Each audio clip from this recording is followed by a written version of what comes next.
Hey, my name is Tyson McGuffin, world's top-ranked pickleball player.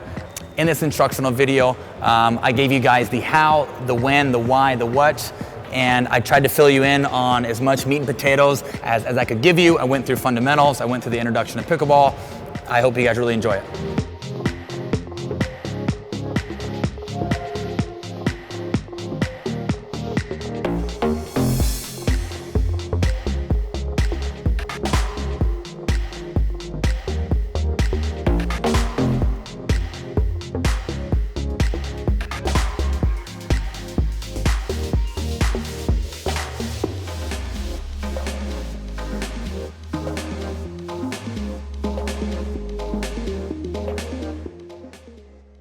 How to get better faster in pickleball. I think drilling plays a big part. If you're looking to really make some serious gains in your game, maybe it's after a lesson, maybe it's after a boot camp, maybe it's after a group lesson. The best way to take little nuggets from a lesson and to add more to your toolbox is not throwing yourself back out to competitive play. It's pushing your pride aside and really focusing on working on those red flag areas in a non-competitive setting. So I think drilling is the answer. I think playing a lot of tournaments, getting match tough and having that good match experience. Okay, next drill here is it's called figure eights. My side will say I'm going to be going cross court first, and she will be going down the line. Okay, I'm going cross, she's going down the line. Basically, we're just making an 8 here. Okay, here we go. I'm going cross. Beautiful. Good. See how we're both trying to keep the ball inside of our bubble. We're keeping things nice and tucked in. Beautiful. This drill really works your movement and forces you to keep the ball inside of that bubble. See how she's pushing from her shoulder. Okay, and if this is too easy, I can start placing my dinks a little bit better, trying to go for more angle. You will notice that the person going up the line tends to move a bit more than the person going cross court. I'm gonna get, all right, hey. Okay, very good. Okay, now we're gonna change roles here. She's going cross, I'm going up the line. Ready here? I'm up the line.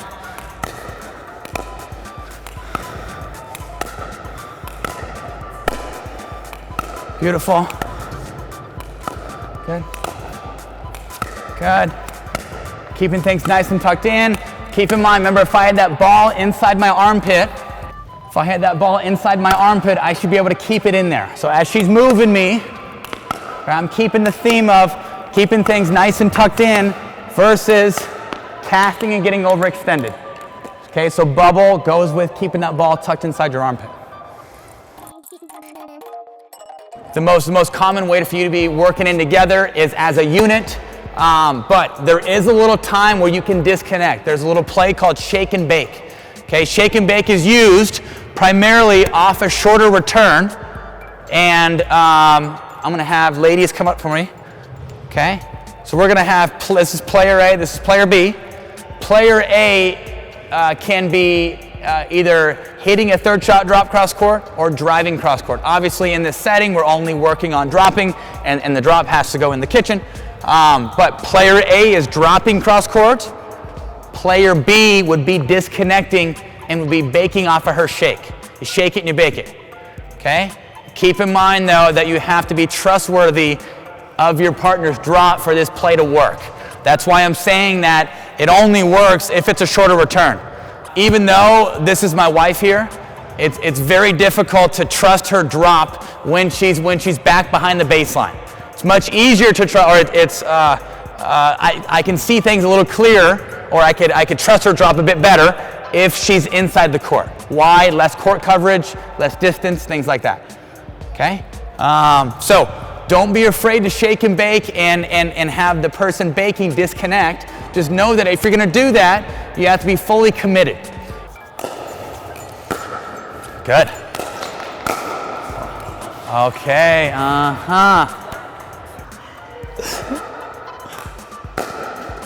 Nice, good. So nice and clean. That's called good, clean living. Okay, very good. Edge guard works.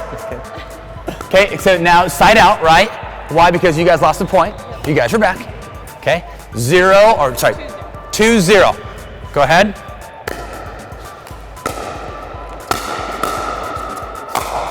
Stay with it. Okay, side out, side out, side out. Back, back, back. You guys are feeding. Feed a return. Feed a return here. Feed a return. Now, leave right here. Okay. So the score is 0-2. Feed the return. Beautiful. Drop. Okay, side out. You guys are up. You guys are back, and then we get moving here. Very good. Again. Beautiful. Live. Oh yeah. A nice juicy one. Okay, again. Let's go one more here. Score is 2-1. These guys obviously scored because they're the serving side. Go ahead. In. That's a good ball. Very nice. Okay, and time. Last little nugget here. Lisa on that last ball, she was trying to be aggressive halfway in. I actually like that shot selection. Why? Because if I hit a drop, and then as I'm coming in, as I'm taking the fifth shot, if I only block from here, it doesn't put any pressure on them. They know they know that they can do whatever they want with their fourth ball, knowing that I'm not going to put any sort of pressure on them. But if I can throw them a bone every now and then and look to swing from here, as I'm hitting a fifth, then it adds a bit more pressure. Then they start maybe looking at things they don't have control of, or they start second guessing their fourth ball. Added pressure leads to second guessing yourself.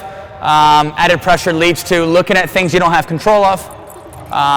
So keep in mind that when you're in that transition zone, don't be afraid to swing every now and then if you get a ball that's in yellow or that's up in green. So scoring format for singles, very simple. Even numbers are even is going to be on the right, odd is going to be on the left. You can only score when you are serving. If you lose the point, then it's a side out. So let's say the score, obviously it's 0-0 right now. So 0-0 would mean that both ladies are going to be on the even side. If she were to win the first point, I'm going to have you slide over for me.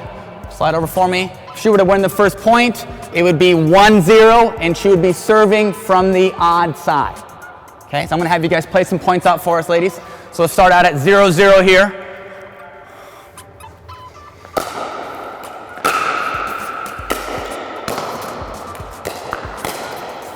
Out! Little cat and mouse. Little kitty cat and mouse. Okay, so server won a point. Server is now going to go to the odd side. God, this is so much easier to explain. Okay, score is 1-0. Server is serving from the odd side.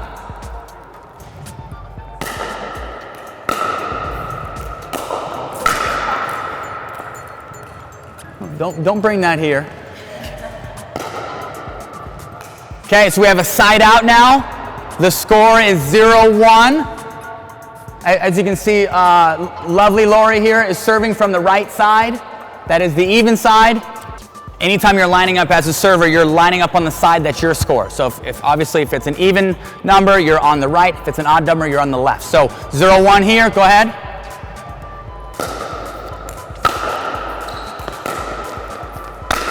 Oh, Lori, do not give her that. Do not give her that. We'll play last point here. Last point. Okay, score is still 1-0. As you can see, she's lining up on the odd side. Go ahead.